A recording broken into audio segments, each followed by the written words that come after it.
realmente promover a leitura uns dos outros. E eu acho que Curitiba vive realmente um momento incrível de criação, produção, divulgação literária, e a FLIM é um exemplo disso. Certamente vai mexer com a ideia de festa literária em Curitiba toda. Então eu queria que vocês fizessem uma leitura mais ou menos hoje do que vocês veem, o que alimenta as vozes curitibanas que andam alimentando essa discussão literária na nossa cidade.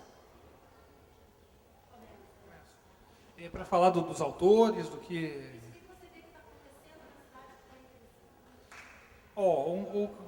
essa festa aqui é muito interessante. Fazer uma festa na cidade, tem um autor de fora, mas fazer um palco aqui para autores locais. O que eu deixo de sugestão é que na próxima festa, vocês não convidem nenhum de nós. Renovem totalmente os nomes. Seria uma grande contribuição para a vida da cidade, porque a gente vê em alguns eventos literários aí pelo Brasil, a repetição, toda vez que tem um evento, ficam repetindo os mesmos nomes. E não tem só 20 ou 30 escritores no Brasil, tem uma infinidade de vozes que muitas vezes não encontram espaço. Então, eu agradeço muito o convite, mas eu gostaria do ano que vem não vir convidado. Gostaria de vir na plateia para assistir para ouvir outras vozes, porque parece daí esse aqui foi muito saudável, essa escalação aqui foi interessante. Então, de falar quem está fazendo hoje aqui, de movimento, é difícil falar, tem muitos grupos de teatro, tem expressões musicais. Para citar o nome, tem Banda Match, tem Duo Félix Bravo. Olha aí, eu acho que é uma polifonia a cidade. De escritores, tem o César, tem o Paulo Venturelli, que já tem algum percurso, mas isso que é interessante. Não é porque ele está consagrado que não. Talvez uma experiência muito nova, talvez não, é feita pelo Venturelli. Porque daí quando o sujeito já é consagrado, não, mas ele já é da geração, não. Ele é um autor já com algum percurso, mas buscando em cada novo livro uma nova experiência estética. Cada livro do Venturelli ele se reinventa, ele apresenta... Eu nem sabia que ele tinha um aqui de poemas em prosa, A Morte, e já vi muitas experiências dele. Recomendo o livro dele, Fantasmas de Caligem. Como recomendo essa coleção Livros que Não Param em Pé, da Kafka, que saiu com a Lucy Colin, com a Cionara e com o Paulo Sandrini. Então, é isso que você falou, Eliege, realmente, Curitiba vive um momento já com muita atividade. Eu acho que a gente está tendo um espaço aqui, essa feira talvez seja simbólica de alguma movimentação nova, mas é difícil a literatura, né? A literatura ela não tem tanta repercussão como a música, como o teatro, é mais tímida. Eu gostaria que tivesse mais leitura. Eu gostaria que os nossos livros aqui, por exemplo, uma proposta, eu gostaria que tanto esse colégio como outras redes estudassem, março do ano que vem, vão estudar o livro do Venturelli. Aí eles levariam o Paulo para lá também para conversar. Daí, em abril, o meu livro, março, vou lá. Tá. Em maio, César. E por aí vai. Se os colégios estudassem mensalmente, cada mês um autor aqui, e seguissem o exemplo do Medianeira e fizessem festas também, imagino que a situação para a gente seria mais interessante para os autores. Mas não sei se isso resolveria também, sabe? Eu acho que se as pessoas passarem a dar mais atenção a essa geração nova para os autores, não precisa ser só de Curitiba, mas para os autores contemporâneos já seria, porque eu fiz uma disciplina com o Venturelli na Federal, no mestrado, que eu conheci vários autores contemporâneos por indicação dele. André Santana, Cíntia Moscovitch e uma série de outros que talvez eu viesse a conhecer pelo jornal, mas eu conheci por causa de um professor. Então também cabe ao professor ler os contemporâneos e levar para a sala de aula, sabe? Isso talvez o aluno aí da sexta série, lendo uma literatura contemporânea, lendo uma dicção contemporânea, entre mais no livro do que lendo alguns livros muito mais antigos que talvez ele venha aproveitar lendo no futuro. Então, você me perguntou das vozes, eu acho que é uma polifonia. Há muitas vozes na cidade, muitas a gente não consegue mais mapear. Porque nas redes sociais, cada hora você conhece um autor novo, você vê saindo um livro interessante. Eu tive a sorte de conhecer o César porque eu trabalhava no jornal, ele foi lá bater na porta e me mostrou o livro dele, daí eu li o livro dele e fiz uma matéria com ele.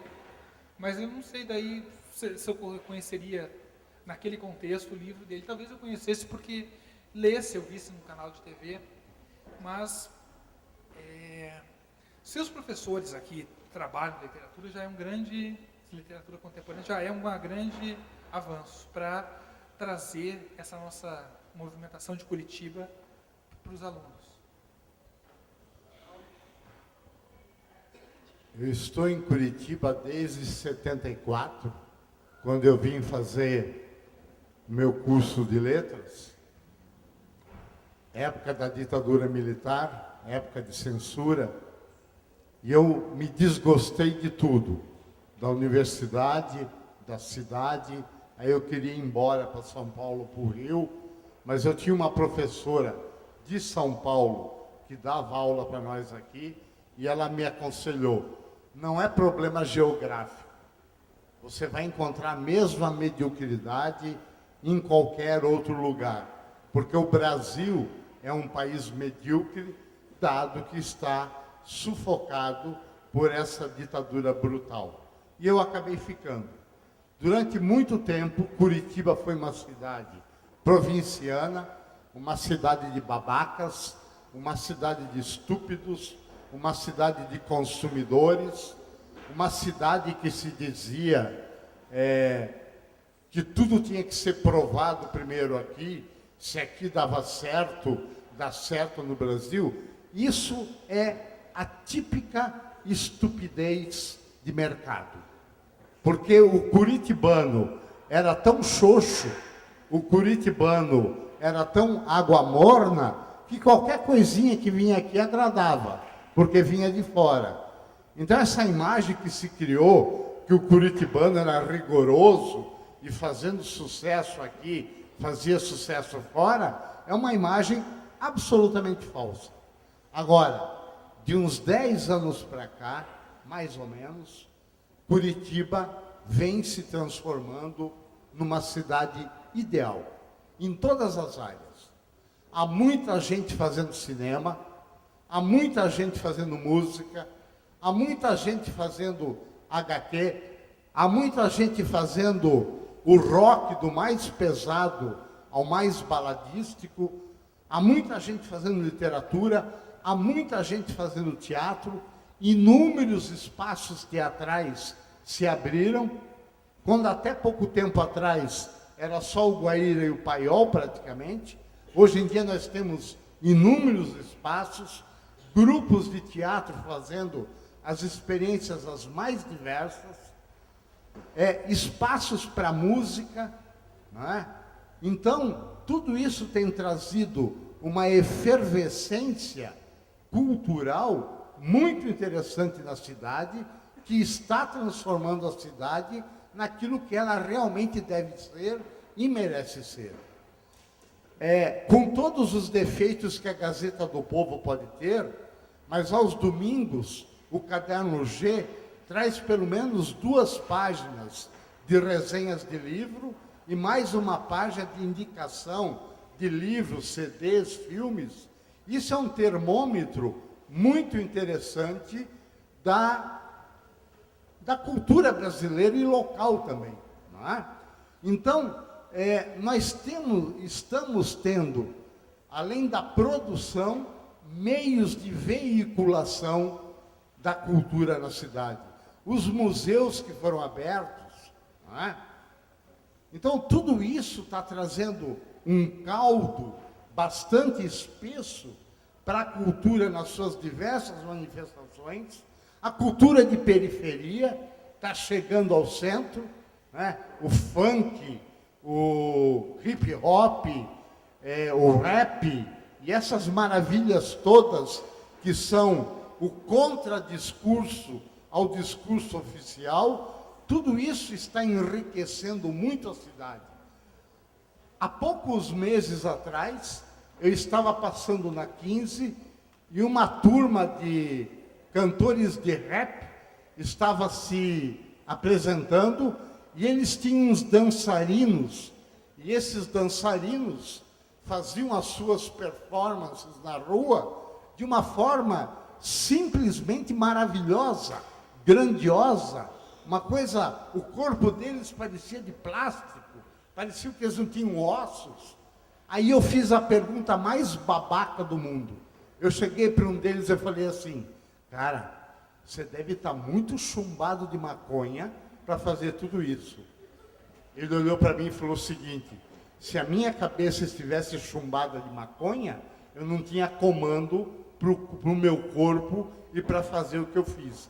Levei um sonoro tapa na cara merecido e aprendi que essas pessoas não são isso que muitas vezes a mídia veicula, né? E aprendi a admirar esse pessoal. E hoje, fora de Curitiba, tem um cantor de rap, eu acho que é de São Paulo, chamado Emicida, que está aparecendo muito bem, é um piazinho novinho, negrinho, e que tem um tipo de letra na sua música simplesmente deslumbrante.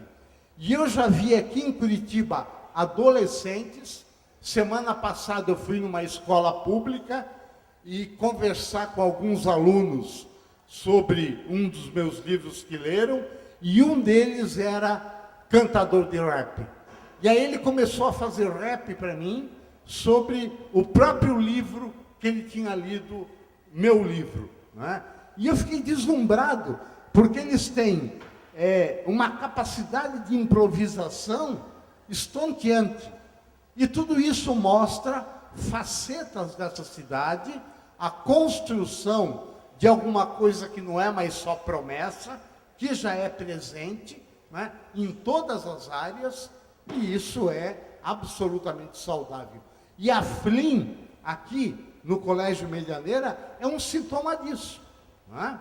Eu estou até pretendendo escrever uma carta para um jornal falando dessa festa, não sei se será publicada, mas para dar uma chacoalhada na cidade, para ver se outras instituições de ensino também façam igual, melhor, pior, parecido, mas que mexam com essas questões culturais, que é fundamental para a garotada ter contato com isso e começar a sua caminhada de leitura nas mais diversas áreas possíveis.